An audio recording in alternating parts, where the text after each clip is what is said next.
and chill. Really? Oh, so yeah, they quiet. They're good kids. Good kids. Always been good kids. Okay, all 5 of them. And see, that's even though you had a baby in your marriage, you still acknowledge your children. Yeah, we were separated too, though. Let's make that. Separated. Yeah, we were separated. Yeah. Okay. She was doing her thing, and I was doing mine. So Liar! In my Chloe K voice.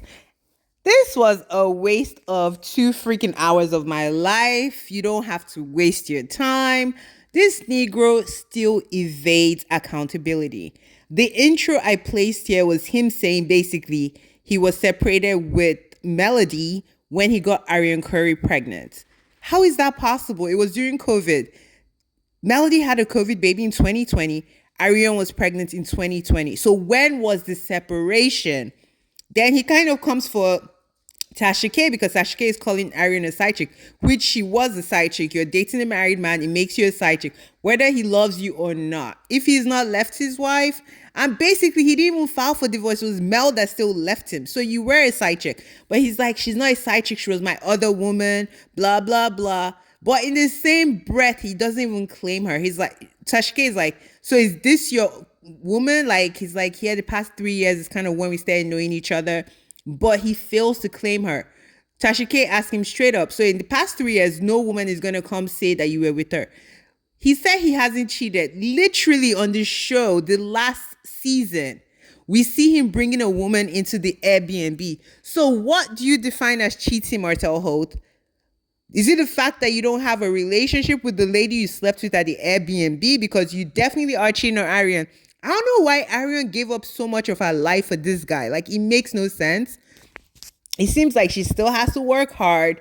At some point, he was providing for her because he had that Melody coins. But we see how that went, where he's going from pillar to post, trying to find a place for him to lay his head.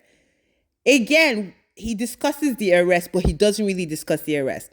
He gives Tasha K a bunch of text messages to read, but you could clearly see some of the messages were deleted because it starts out, good morning, Mel, something about Sugar Mama's doctor or something. And Melody doesn't respond. Or maybe she responds. I don't know. But the next message is from Mel saying, stop bullying me. This is bullying, blah, blah, blah. So what the hell did we miss from good morning to this is bullying? And Tasha K is like, at this point, Tasha K is pissed off because I think the bombshell she was expecting, she did not get. But she had already wasted time on this damn interview that the promos look much better and much spicier than Martell Holt actually gave, because most of the questions was like dead air. Tasha K would have to fill in the gap or press him to like answer a question. Even at the end, she asked him a question and he doesn't respond. And she's like, ladies and gentlemen, Martell Holt. Like, it was such like needles on a chalkboard. Like, why was he even here? He didn't divulge anything new. He's still saying the same crap. The bombshell videos and messages is stuff we already knew about. The stuff about the fellatio. Mel, yeah, she didn't want to admit to it, but we already know she did that. Because how can you say you don't remember doing it? So he plays the audio where she basically says she did it. Fine. He had some videotapes about her basically attacking him, but there's no preface. We don't know why she attacked him. So it's like such rubbish. Like, Melody has never even shied away. When she was with Heavenly on Heavenly's show, she's like, yeah, I'm probably the one that will lose my mind. So what is he talking about? The problem is the whole DV stuff about the threat through cyberbullying or whatever. He doesn't really tell us what it is. He doesn't admit to anything. He still blames her for the failure of their marriage. When are you going to take responsibility that you cheating on her, eventually having a child on her, caused the demise of your marriage? It's everybody's fault but his. It's the worst. I mean, this kind of guy has to be the most difficult human being to deal with. Then he wants to come across like, I'm this good guy. Everybody loves me. Blase, blase, blah. When you were homeless, nobody took you in. Where are all these people that love you all of a sudden? Where are they? You couldn't even stay with your mom. Shows that you're a level of toxicity that makes you not be able to live with your mom in the same freaking city.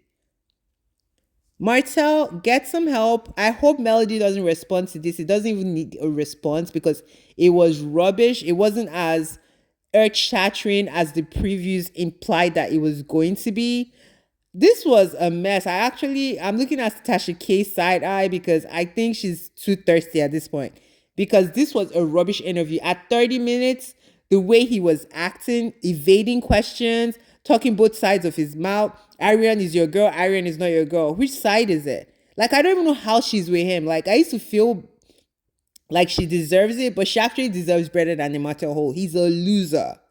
He's such a loser. You're such a great dad, but you want to demonize the mother of the called children. Talking about, oh, my kids became bad when they lived with Mel. Anyways, watch the whole thing if you all want. This is my preview of it. Bye, guys.